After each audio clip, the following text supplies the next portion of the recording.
Hi, everybody. Welcome to 6 Minutes a Day, a journey to your higher self. My name is Justin. Thank you for being here. I'm so glad that you're here. You have landed on Strength, Yoga, and Freedom, either the podcast or the YouTube channel.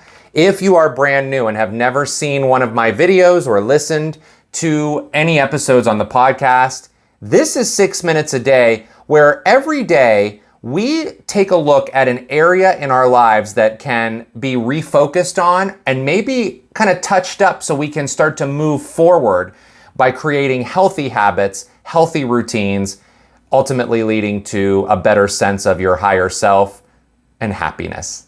So if you are new and you have not had a chance to review any of the videos from maybe days 1 through 24, as today is day number 25. They're all available for you on the podcast or in the YouTube playlist under the 6 Minutes a Day title. So go back and review all of that at your own pace. If you've been with us for the whole thing, welcome back.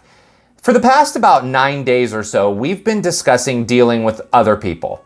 That's the second half of this program, and next week is the final 5 days. So we have days 26 through 30 will be the end of this program, and we're going to talk about putting everything together. And we're going to start that today, transitioning out of the final day of dealing with other people into putting it all together. And we're going to talk about your personal circle today. And I mean the people you keep around you. So yesterday we talked all about social media, and it's important for you to revisit the social media training to determine what you will allow on your social media feed, who's in your social media circle.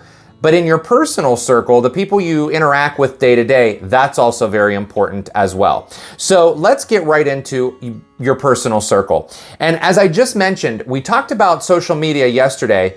The ability to move forward and become a happier person starts with you looking at yourself and what areas of your life that you would like to make some changes in.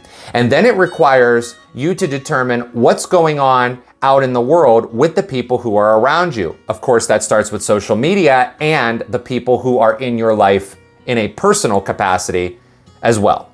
Now, you will hear a ton of authors and speakers and coaches and everyone out there in the world who has written books and done research and all of that. You will hear all the time that the people you keep around you is of the utmost importance. You might hear people say all the time, you are the company that you keep.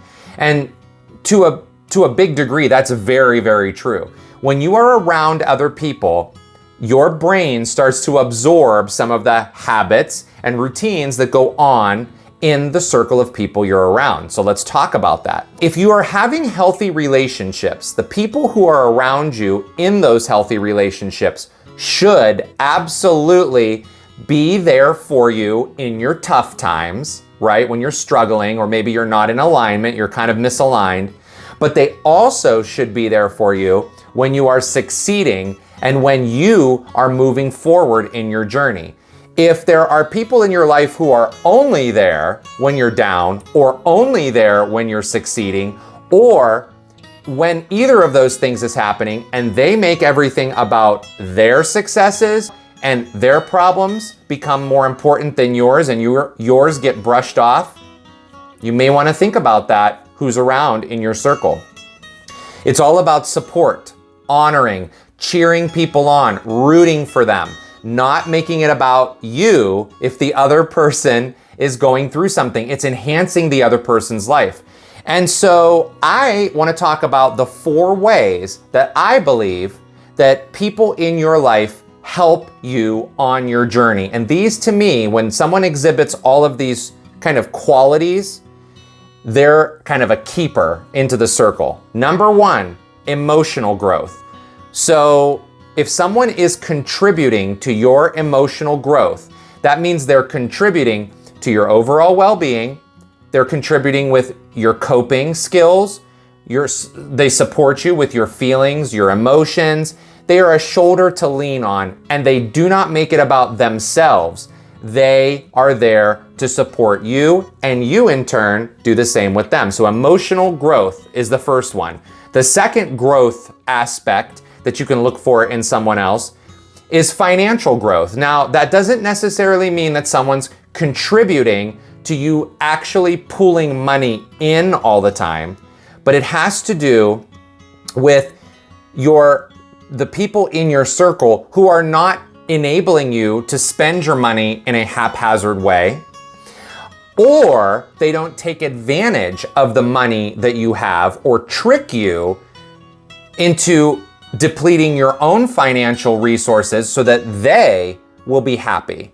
So if someone is contributing to your financial success, it means that you're not going into jeopardy with yourself and your personal finances or your business finances so that someone else can be a happier person. So if someone's contributing to your financial success, your finances stay intact.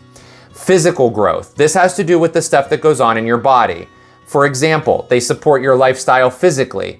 They support your eating, your exercise, or other things that go into your body. If you're someone who struggled with any type of addiction, maybe it's alcohol, maybe it's other substances that you have put into your body, and you are now on the road to recovery, and we all know that the road to recovery from addictions is not just, okay, I'm done, I'm good. We know it's a constant process. Those folks around you who support your recoveries, when you're talking about things that could have happened to you or things that go into your body, they're not going to enable you to continue to put those things in your body. So if you're having a bad day and you've struggled with alcohol, a good friend would not say, well, here's a drink, this will help you feel better. That's not contributing to your physical growth at all. Nor will a friend who says, don't go to the gym today, let's just sit around outside and do nothing when you know your body physically needs it. Now, of course, there's days where that's going to happen. You have to remember to look for patterns here, okay? And then lastly, professional growth. So this is your professional journey, right? They cheer you on. They celebrate the service that you're providing to others. We talked about the service you provide in the dealing with people at work trainings that were earlier this week. So review that, because those who are part of your professional growth, whether they're actually working with you in a professional capacity or they're not, they cheer you on and they don't push you down or try to inhibit your growth in a particular company or organization or in your own business so that they can get to that stature. That's not someone you want to keep in your circle who's going to push you down so that they can move in a different direction professionally. That has to do with their ego, and that's on them to figure out. You're operating from love, you're operating from integrity, so you want people who are going to operate that way as well. Now, so those are the four things: emotional growth, financial growth, physical growth, professional growth. Now, as we finish, I want to say this.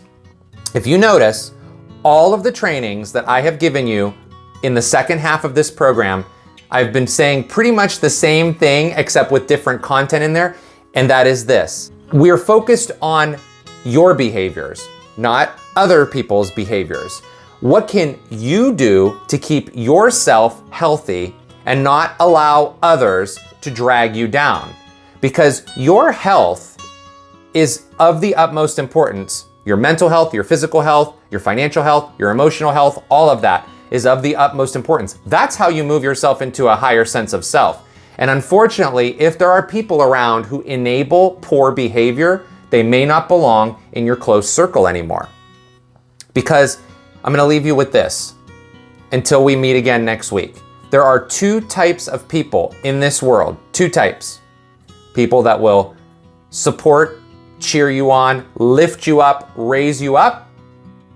And then there are people who want to drag you down, pull you down, because they have not dealt with their own traumas. You cannot fix everyone else's traumas. You can only fix yours. And when you fix your traumas and you take yourself through the healing journey, you are teaching others what love really is, which is not manipulating others, pushing people down, pulling people down to their level. You're rising up and enhancing the overall energy all around you, and it will be contagious and felt by everyone around you. So keep your close circle really, really tight and have high standards for it. And it does not matter whether someone is your family, you're related to them, or not. Just because you're related to someone by blood does not give anyone who's related to you by blood an excuse to pull you down or abuse you or manipulate you. If that happens, they can't be in your close circle, because if they are in your close circle, you're not going to move ahead and they're just going to continue their emotional manipulation. So that's the decision you need to make. Thank you all very much for being here. I am so excited to finish out this training with you next week. Our final 5 days start on Monday. Have a fantastic couple days for the weekend off, and I will see you on day number 26.